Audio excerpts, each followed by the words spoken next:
नमस्कार बंधुरा ममतार लाइफस्टाइले आपनादेर सबाइके स्वागत। पुरानो बंधुदेर पाशे थाकार जोन्नो धन्यवाद एबं नतून बंधुदेर स्वागत जानिये शुरू करछि आजकेर भिडियो। एखाने आमि एक टुकरो जिन्सेर पैंटेर अंश नियेछि, जे पायेर दिकटा नीचेर दिकटा थेके आमि केटे नियेछि सेखानेरও हाफ देखलेই बुझते पारछेन दु पार्टे पैंट हय, हाफ पार्ट एखाने नियेछि। নিয়ে এবার সেখান থেকে মাপ মতন আমি ফিতে দিয়ে দাগ দিয়ে কেটে নিচ্ছি। 13 ইঞ্চি বাই 9 ইঞ্চি একটা টুকরো আমি কেটে নিয়েছি। এবারে রাইস ব্যাগ থেকেও আমি কেটে নিচ্ছি। আর এটা হচ্ছে একটা নাইটির টুকরো, দেখতেই পাচ্ছেন। আমি এটাকে অস্ত্র হিসেবে ব্যবহার করব। আপনারা অস্ত্র হিসেবে বিছানার চাদর, পর্দার কাপড়, ব্লাউজ পিস যে কোনো কিছু ব্যবহার করতে পারেন, নিজেদের কাছে যা থাকবে তাই। তারপরে প্রথমে আমি অস্ত্রের কাপড়ের জন্য যেটা নিয়েছি সেটা দিলাম, তারপরে রাইস ব্যাগের টুকরোটা দিলাম, তার উপরে জিন্সের প্যান্টের টুকরোটা দিয়ে চারপাশ দিয়ে আমি পিন লাগিয়ে নিয়েছি। এবারে এটাকে এরকমভাবে লম্বা লম্বা করে সেলাই দিয়ে নেব। আপনারা লম্বা লম্বা চওড়া চওড়াও সেলাই দিতে পারেন। যেহেতু জিন্সের প্যান্টটা অনেকটা মোটা হয় সেহেতু আমি খালি লম্বা সেলাইটাই দিয়েছি। এবারে ধারের যে এক্সট্রা যে অংশগুলো সেগুলোকে কাঁচি দিয়ে কেটে আমি একদম পুরো পরিষ্কার করে নেব। এরকমভাবে কিন্তু আমি দুটো পার্ট তৈরি করেছি। যে কোনো জিনিস তৈরি করতে গেলে দুটো পার্ট লাগবে, আমি দুটো পার্ট তৈরি করেছি। এবার ফিতের জন্য বা বেল্টের জন্য আমি এরকম রাইস ব্যাগের সরু টুকরো কেটে নিয়েছি, আর এই জিন্সের প্যান্টের থেকেও টুকরোটা কেটে নিয়েছি। এইভাবে নিয়ে মুড়ে দেব। আর এটা হচ্ছে লম্বা হচ্ছে 18 ইঞ্চি আর চওড়া হচ্ছে 3 ইঞ্চি। 3 ইঞ্চি বাই 18 ইঞ্চি আমি জিন্সের প্যান্টের যে টুকরোটা নিয়েছি, আর ভেতরে আমি ওটা 1 ইঞ্চি নিয়েছি, যেটা হচ্ছে রাইস ব্যাগের টুকরোটা দিয়ে এইভাবে মুড়ে আমি এইভাবে সেলাই করে নেব। দুখানা বেল্ট এইভাবে কিন্তু আমি তৈরি করে নেব। আর যে বলছিলাম দুটো পার্ট তৈরি করেছি, যে দুটো পার্ট, এবার একটা পার্টের ঠিক সেন্টার পয়েন্টটা আমি বার করে নিয়েছি মধ্যিখানের। সেই সেন্টার পয়েন্টে এটা লাগিয়ে ফিতেটা বসিয়ে এদিকে 3.5 ইঞ্চির মাথায় দাগ দিয়ে নিলাম, আর ওদিকেও 3.5 ইঞ্চির মাথায় দাগ দিয়ে নেব।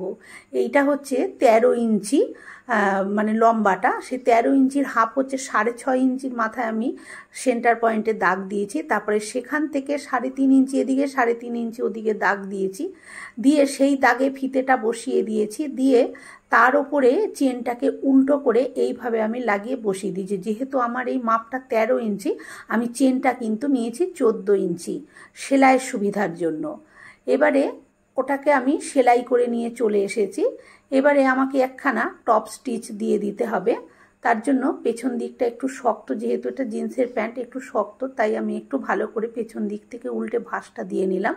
এইভাবে ভাঁজ দিয়ে এই যে ওপর থেকে এখানে হ্যান্ডেলটা কিন্তু এদিকে করে নিয়ে টপ স্টিচটা দিয়ে দিতে হবে। এবারে আরেকটা পার্ট যে আছে সেটা ওই সোজা চেনের ওপরে এইভাবে উল্টো করে রেখে এইভাবে আমি সেলাইটা দিয়ে দেবো। দিয়ে এটাকেও এইভাবে ঘুরিয়ে আমি এখান দিয়ে একটা টপ স্টিচ দিয়ে দেবো। টপ স্টিচ দেওয়ার সময় ফিতেটাকে কিন্তু খুব খেয়াল করতে হবে, যে ফিতেটা এইভাবে কিন্তু রেখে সেলাইটা দিতে হবে। এইভাবে আমি সেলাই দুটো দেখুন এই যে করে নিয়ে চলে এসেছি। এবারে এই যে রানারটা লাগিয়ে দেব। রানারটা লাগিয়ে দেওয়ার পরে এইভাবে ধরে এদিকে একটা সেলাই দিয়ে দেবো, আর এই দিকটাও এই দুটো পার্ট এইভাবে ধরে এই দিকটা একটা সেলাই আমি দিয়ে দেবো।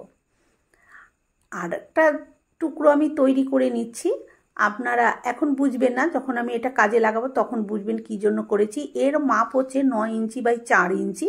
প্রথমে একটা অস্ত্রের কাপড় নিয়েছি, তারপরে রাইস ব্যাগ, তার উপরে ওই জিন্সের প্যান্টের একটা টুকরো নিয়েছি। নিয়ে ভালো করে পিন মেরে নিয়ে এটাকেও আমি লম্বা লম্বা করে এরকম সেলাই করে নেব। এবারে দেখুন আমি এটা দুপাশ সেলাই করে দিয়ে চলে এসেছি, কিন্তু নিচের দিকটা কিন্তু ফাঁকা, আমি কিন্তু নিচের দিকটা কিছু করিনি। তারপরে এই যে দুপাশটা সেলাই করেছি সেই দুপাশটা আমি এইভাবে কিন্তু পাইপিং লাগিয়ে দেবো। আমি জিন্সের প্যান্টের যে টুকরো এগুলো খুব মোটা হয় তো, তাই আমি এই দিয়েই করছি। আপনাদের কাছে এটা না থাকলে কাপড়ের টুকরো দিয়ে যে কোনো কিছু দিয়েই দিতে পারেন। শপিং ব্যাগ যদি থাকে সেটাতে কেটেও দিতে পারেন। আর যে টুকরোটাই যে আমি সেলাই করে নিয়ে এসেছি, টুকরোটারও চারপাশের এক্সট্রা অংশগুলো আমি কেটে নিচ্ছি। এবারে আমি দেখাবো এই টুকরোটা আমি কেন কেটেছি, কি কাজে লাগাচ্ছি। এবারে এইটাকে আমি মাপটা করে নেব। এইভাবে মাপটা কিন্তু 13 ইঞ্চি, তাই আমি ঠিক সেন্টার পয়েন্ট মানে 6.5 ইঞ্চির মাথায় কিন্তু একটা দাগ দিয়ে নেব। অবশ্যই দাগটা দিয়ে নিতে হবে, তাহলে সুবিধা হবে। এবারে এই যে ছোট টুকরোটা করেছি 9 ইঞ্চি বাই 4 ইঞ্চি, সেটারও ঠিক দুভাঁজ করে নিয়ে আমি সেন্টার পয়েন্টে এইভাবে দাগ দিয়ে নিলাম। এবারে ঠিক সেন্টার পয়েন্ট আর সেন্টার পয়েন্ট আমি মিলিয়ে নেব, মানে যে দুটো দাগ আমি দিয়েছি দুটো পাটে, সেই দাগ দুটো এক জায়গায় করে মিলিয়ে নিয়ে তারপরে এইভাবে দুটো পাটকে ধরে চারপাশ দিয়ে আমি এইভাবে পিন লাগিয়ে দিচ্ছি।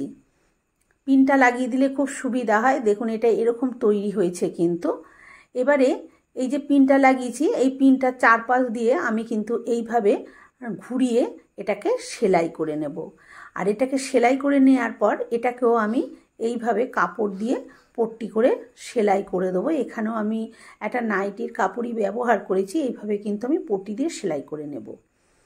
দেখুন আমি পট্টি করে এটাকে সেলাই করে নিয়ে চলে এসেছি। আর কোনো দিক দিয়ে কোনো সুতো দেখা যাচ্ছে না, কোনো অসুবিধা নেই, কোনো ছেঁড়া ফাটা কিছু থাকবে না। খুব ভালো করে এটা কিন্তু দেখুন চারপাশে কোনো রকম কিছু দেখা যাচ্ছে না, খুব সুন্দরভাবে এটা কিন্তু পট্টি করে সেলাই করা হয়ে গেছে। এবার আমি চেনটা খুলে আপনাদের সোজা করে দেখাচ্ছি। দেখুন এই ব্যাগটা কত সুন্দর হয়েছে, একদম কতটুকু কাপড় দিয়ে কিন্তু আমি এই ব্যাগটাকে তৈরি করে নিয়েছি। এরকম অনেক জিনিস আমাদের ঘরে পড়ে থাকে যেটা আমরা ফেলে দিই, আর সেটা দিয়ে কিন্তু এত সুন্দর অর্গানাইজগুলো তৈরি করা যায় একদম বিনা খরচায়। ঘরে বসে দেখুন আমি করে নিয়েছি। এটা খালি আমার খরচা হয়েছে চেনটা, আর আমি তৈরি করেছি সেই যা একটু খাটনি, তাতে কিন্তু আমার বাজারের মতন একটা ব্যাগ কিন্তু আমি তৈরি করে নিয়েছি। দেখুন কত সুন্দর, আর যে কোনো জায়গায়ও কিন্তু এই ব্যাগটা নিয়ে যাওয়া যেতে পারে।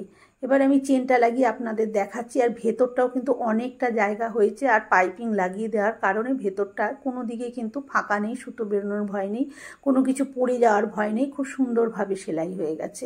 বন্ধুরা আমার আজকের এই ভিডিওটা কেমন লাগলো কমেন্ট করে অবশ্যই জানিও, ভালো লাগলে একটা লাইক দিও, আর আমার চ্যানেলে নতুন বন্ধু হয়ে থাকলে চ্যানেলটি সাবস্ক্রাইব করে নেওয়ার অনুরোধ রইল। পাশে থাকা বেল আইকনটা অবশ্যই প্রেস করে দেবেন, কারণ আমি যখনই কোনো নিত্য নতুন ভিডিও শেয়ার করব নোটিফিকেশন আপনাদের কাছে পৌঁছে যাবে সবার আগে। আজকের মতন এই পর্যন্ত। ভালো থাকবেন, সুস্থ থাকবেন, ধন্যবাদ।